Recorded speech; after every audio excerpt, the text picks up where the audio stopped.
1994년 프로레슬링계뿐만 아니라 미국 전역을 뒤흔들었던 WWF 스테로이드 재판은 헐크 호건의 증언과 최종 변론으로 끝을 맞이했다. 최종 변론에서 WWF 변호 측 노라 브레베티 변호사는 이 사건에 대해 헐크 호건을 이용해 짜맞춰진 사건이라면서 하나하나 모순점을 지적했다. 문독 렉스, 워로드, 리그우드, 워리어 등은 모두 WWF와 계약 전, 계약 중, 그리고 WWF를 나온 후에도 스테로이드를 사용했고 그 사실을 인정했다. 톰 젠크, 레일즈, 빅 존 스터드는 이 재판과는 별건의 민사소송으로 WWF와 분쟁 중이었고 빈스에게 불리한 발언을 할 동기가 충분했다고 지적했다.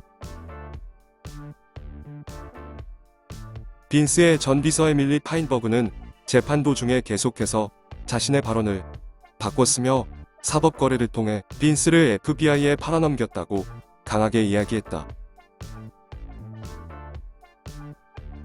이에 대해 검찰 측 션 오셔 검사는 WWF가 자오리 안 박사 뒤에 숨어서 회사 전체가 그들의 최고 슈퍼스타 헐크 호건에게 약물을 공급했다고 주장. WWF는 위범 약물로 헐크 호건이라는 자사의 최고 슈퍼스타를 만들고 막대한 이득을 올렸은 회사 자원의 범죄라고 역설했다. 약물 사용이 개인의 선택이라는 말도 거짓이며 약물을 사용한 선수가 더 좋은 대우를 받았다는 것이 그 증거라고 말했다. 이어서 오셔 검사는 1989년 12월 1일자 사내 메모에 자오리안 박사에 대한 조사가 시작되었으니 이제 자오리안과의 관계를 끊어야 한다고 써있다며 이 메모가 빈스 맥맨, 린다 맥맨, 팻 패터슨이 자신들의 행위가 범죄라는 것을 인식하고 있었다는 것을 보여주는 증거라고 말했다. 3주간 전체 12일간에 걸친 스테로이드 재판은 일단 이것으로 종료되었다. 대심원들이 협의에 들어갔지만 밤 9시 45분이 넘도록 결론을 내지 못했다. 그리고 다음 날인 7월 22일 오후 4시 대심원은 빈스와 타이탄 스포츠에 대해 무죄를 선고했다. 결론부터 말하자면 오셔 검사가 재판 중에 꺼내들었던 증거들은 모두 범죄를 증명하기에는 어딘가 모자르고 신뢰성이 떨어지는 것들이었다. 오셔 검사는 사건 입증에 필요한 데이터를 수집하는 과정에 소홀했다. 빈스의 운전기사를 통해 호건에게 스테로이드가 배달되었다는 날짜에 호건의 경기가 있었는지 간단한 조사조차 하지 않았던 것으로 밝혀졌다. 3주간 피고석에서 침묵을 유지했던 빈스는 무죄 선고가 내려진 후 휴머니티를 믿고 있었다고 말하며 보도진을 향해 미소 지어 보였다. 지난 몇 년간 서서히 WWF를 침몰시켜갔던 스테로이드 파동에서 완전히 자유로워진 빈스는 한 달 뒤 열릴 선머슬은 준비에 본격적으로 돌입했다.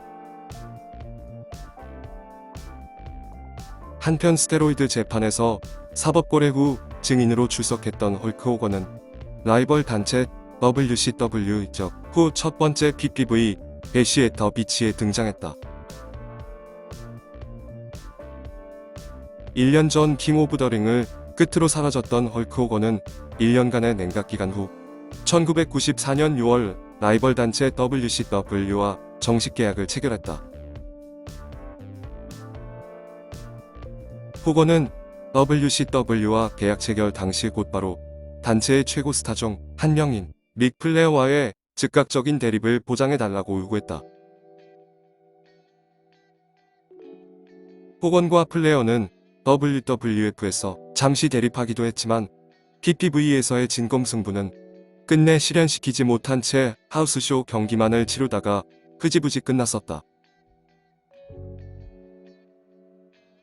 플레어와 호건의 PPV 싱글 매치가 큰 수익을 올릴 것이라고 생각한 WCW는 호건의 요구를 받아들였고 플레어 역시 두 팔 벌려 환영했다.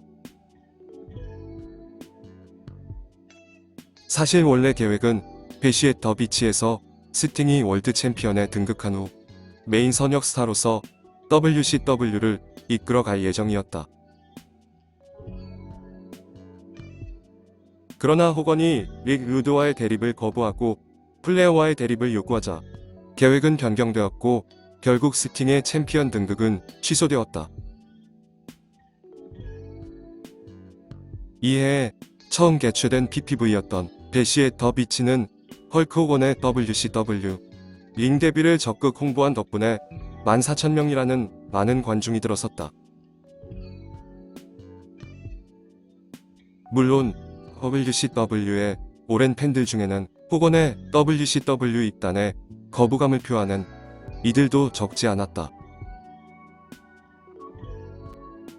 경기 내용을 더 중시하는 경향이 있었던 WCW의 오랜 남부 팬들은 호건이 WCW에서도 WWF와 똑같은 모습을 보이자 야유를 날리곤 했다. 실제로 이날 경기 후반부에 릭 플레어의 반칙 공격을 킥아웃한 뒤 헐크업 하는 장면에서 객석의 반응은 놀랍도록 차가웠다.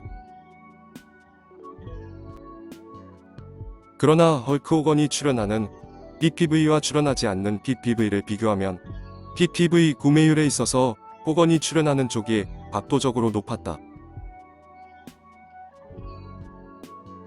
80년대 슈퍼스타 헐크 호건의 스타 파워는 여전히 현재 진행형이었다. 호건은 레슬매니아 1에서의 파트너 미스터 T, 농구 스타 샤키론 1과 등장하여 쉐리를 동반하고 나온 릭 플레어를 22분 만에 꺾고 챔피언에 등극했다. 이날 릭 플레어로 대표되는 WCW 벨트를 허리에 감은 호건은 95년 말까지 무려 1년 반 동안 장기 집권을 하게 된다. 이대 메이저 단체인 WWF와 WCW는 이전부터 줄곧 라이벌이긴 했지만 호건의 WCW 이격은 그 힘의 균형을 뿌리부터 뒤흔드는 사건이었다. 참고로 호건과 더불어 오랜 기간 WWF에서 선역으로 활약했던 짐 더간 역시 이날 WCW PPV에 처음으로 모습을 보였으며 이후 호건과 함께 행동하던 지미 하트, 브루터스 비프케이트도 WCW의 모습을 드러내기 시작한다. 한편 배시의 더 비치 한 달 뒤인 1994년 8월 29일 개최된 썸머슬램은 일리노이주 시카고의 유나이티드 센터에 2만 3,000명의 대관중을 동원했다. 이날 경기장으로 사용된 유나이티드 센터는 썸머슬램 개최 11일 전인 1994년 8월 18일에 공식 개장한 신상 경기장이었다. 그러나 이 경기장은 시카고 불스 아이스하키의 블랙호크스가 사용하는 경기장이었기에 스케줄 충돌과 임대 비용 절약을 위해 한 번만 사용되었다. 이날 첫 번째 시합이 시작되기 전에 마초맨은 금색 턱시도 차림으로 등장해 빈스 맥맨과 제리 롤러를 최강의 중계진이라고 소개했다. 그리고 이것이 마초맨의 마지막 PPV 출연 장면이 되었다. 마초맨이 별다른 말 없이 퇴장했기 때문에 현장 관객들도 PPV 시청자들도 그것이 매우 중요한 의미를 가진 장면이었다는 것을 눈치채지 못했다. 마초맨은 마초맨 나름대로의 방식으로 오랫동안 자신을 응원해준 WWF 팬들에게 무언의 작별 인사를 남겼다. 1985년 6월 WWF와 계약한 마초맨은 디바라는 컨셉이 존재하지 않았던 시절에 원조 디바 엘리자베스와 미녀와 야수 콤비로 한 시대를 풍미했다. 레슬매니아사 토너먼트 우승으로 첫 월드 챔피언에 올랐던 마초맨은 그 후 링과 사생활에서 평생의 라이벌 호건과 태그팀 및 대립을 겪는다. 1991년 8월 메디슨 스퀘어 가든 링 위에서 엘리자베스와 결혼식을 올렸고 다음해 레슬매니아 8에서 두 번째 월드 챔피언 벨트를 손에 넣었던 마초맨. 그러나 WWF 월드 챔피언 벨트가 마초맨에게서 플레어, 그 후 브렛 하트, 요코즈나, 헐크 호건, 브렛 하트로 짧은 이동을 반복하는 동안 마초맨은 그 자리에 없었다.